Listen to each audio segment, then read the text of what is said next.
In this video, we're going to talk about the crime of aggressive driving in the state of Arizona. Hi, I'm Javier Torre, owner-director of La Torre Law, and I help people fight for their freedom and protect their future. Let's get on with the video. So just so you understand, aggressive driving doesn't have anything to do with you being aggressive or, road rage. It kind of sounds like road rage, right? Like you're angry or something, right? You're being aggressive, you're throwing your car at people. No, it's a very specific set of driving behaviors that when they all occur, the law calls aggressive driving, and it calls it also a crime. So aggressive driving is defined in ARS 28695, and the statute basically criminalizes the following behavior. During a single continuous period of driving, if all of the following are true, you would be guilty of aggressive driving. So first, you have to commit speeding, whether it's civil or criminal speeding, either of the one, as long as you're speeding, that's step one. Now, if you're speeding, you also must be guilty of committing two of the following. Failure to obey a traffic device. So what is a traffic control device, like a stop sign or a stoplight or something like that? Overtaking or passing another vehicle on the right, but not just overtaking, but you got to kind of get off the pavement or something like that, or the traveled portion of the roadway. So maybe you kind of went on the right side, and then kind of maybe you went half on the curb or something, or the sidewalk or something like that. An unsafe lane change, you're following a vehicle too closely, or you fail to yield the right of way. So you need speeding and two of those five. So let's say you have all three, then you also must have the following element. Your driving must be an immediate hazard to other people or vehicles. That's basically it. So if you have all these circumstances, then you can be guilty of aggressive driving, right? It's kind of a lot, right? But we do see a charge, and it is a serious offense. It's classified as a class 1 misdemeanor. So just same level as a DUI, okay? So what is the maximum penalty? You got 6 months of potential maximum jail time, $25 to $100 fine, and up to 3 years probation. You will have to do traffic survival school. If you're found guilty, the judge may suspend your driver's license for up to 30 days.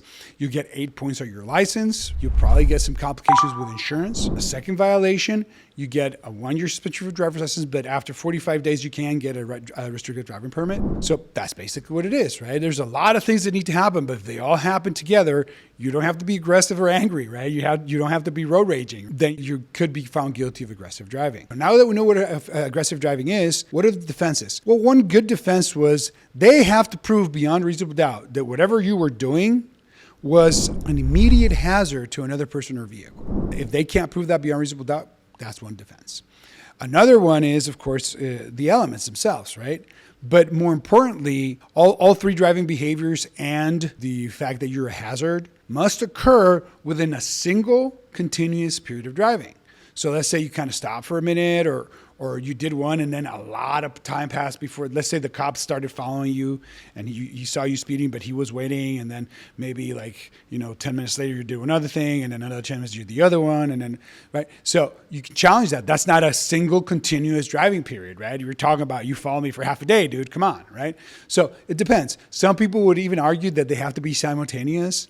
Not necessarily, but it must be a continuous period of driving, right? What is that? Well, that depends on the fact finder. In this case, probably will be a judge, right? So they have to convince the judge beyond reasonable doubt that all these things happen and what it would be a single continuous period of driving.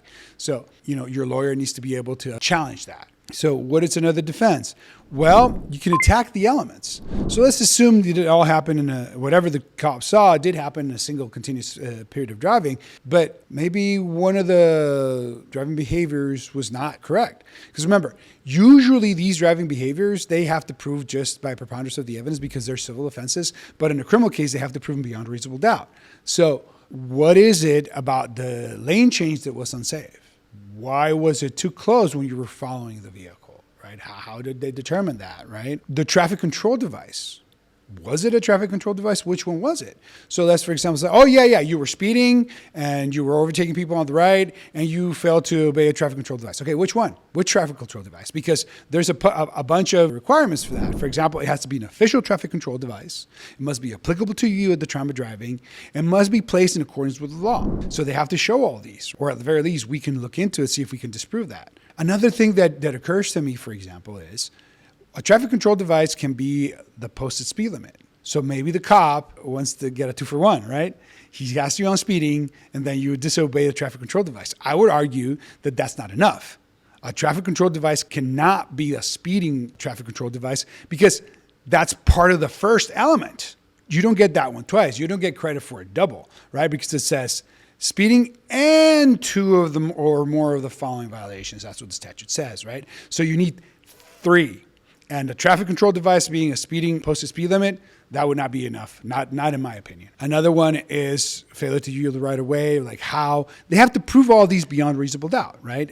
Whichever 2 they pick. And then, of course, the hazard to others, right? So you can attack the violations, like one of them did not happen. Maybe you passed somebody on the right, but you passed them on the road, not off the road, right? Not off the pavement. So passing another vehicle on the right, off the pavement or off the main travel portion of the roadway. Well, what if it's a 3-lane highway and you use the right lane? It's a travel portion of the highway. So that would not be, right, a violation.